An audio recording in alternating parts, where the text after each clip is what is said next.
It was 2019, and the second Democratic presidential primary debate was unfolding in Detroit when then-Rep. Tulsi Gabbard of Hawaii went for the jugular. Gabbard didn't target Joe Biden, who at the time was the front-runner. She turned instead to Kamala Harris, then the junior senator from California, and unleashed a bitter attack that took her prosecutorial record apart in detail. I want to bring the conversation back to the broken criminal justice system that is disproportionately negatively impacting Black and brown people all across this country today. Gabbard began hitting Harris from the left. Now, Senator Harris says she's proud of her record as a prosecutor and that she'll be a prosecutor president. But I'm deeply concerned about this record. There are too many examples to cite, but she put over 1,500 people in jail for marijuana violations, and then laughed about it when she was asked if she ever smoked marijuana. Gabbard won loud, raucous cheers and applause. She continued accusing Harris of blocking evidence in a death row case, keeping people in prison beyond their sentences, and supporting a broken cash bail system. Major applause broke out in the room several times. Follow live updates on the presidential debate. At the time, fact-checkers parsed Gabbard's allegations, saying some weren't accurate. Still, it turned into a major moment for Gabbard, even though Harris forcefully responded, and it was a standout episode in her short-lived 2020 presidential campaign. It's coming into view again now in the run-up to Tuesday's second presidential debate after Donald Trump tapped Gabbard to assist him in his debate preparations. Trump campaign officials have said that he valued Gabbard's experience in verbal combat with Harris and that the team had been seeking her consultation for some time. In 2022, Gabbard announced she was leaving the Democratic Party and campaigned for Republican candidates. In February, she headlined a fundraiser for Trump at Mar-a-Lago, his residence in Florida.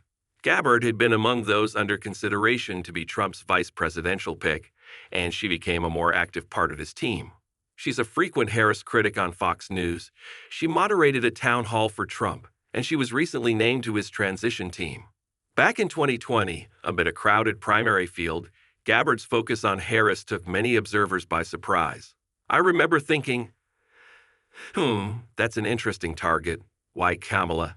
If you were handicapping a race, nobody thought Kamala was the front-runner at that point, said Mark Longabaugh, a Democratic strategist who in 2016, as an advisor to Senator Bernie Sanders, had gotten to know Gabbard when she was a Sanders surrogate.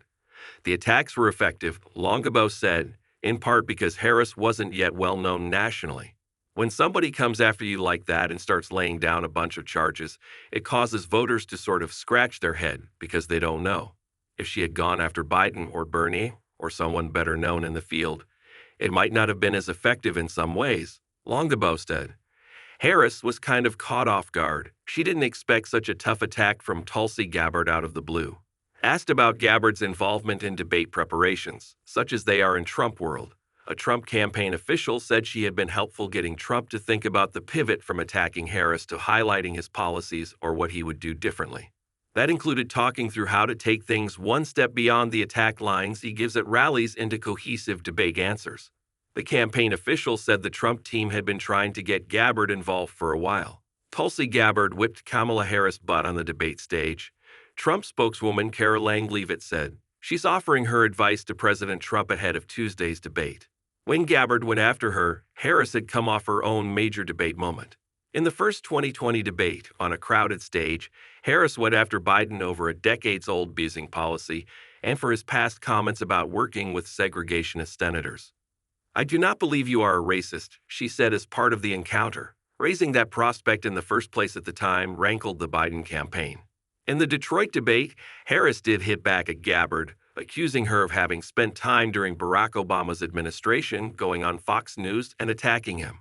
When Trump had been elected but not yet sworn in, Harris charged that Gabbard buddied up to Steve Bannon to get a meeting with Donald Trump in the Trump Tower. Gabbard remains a perplexing and polarizing political figure. She was once viewed as a rising star in the party, and as such a staunch supporter of Sanders that she delivered his nomination speech at the 2016 Democratic National Convention in Philadelphia.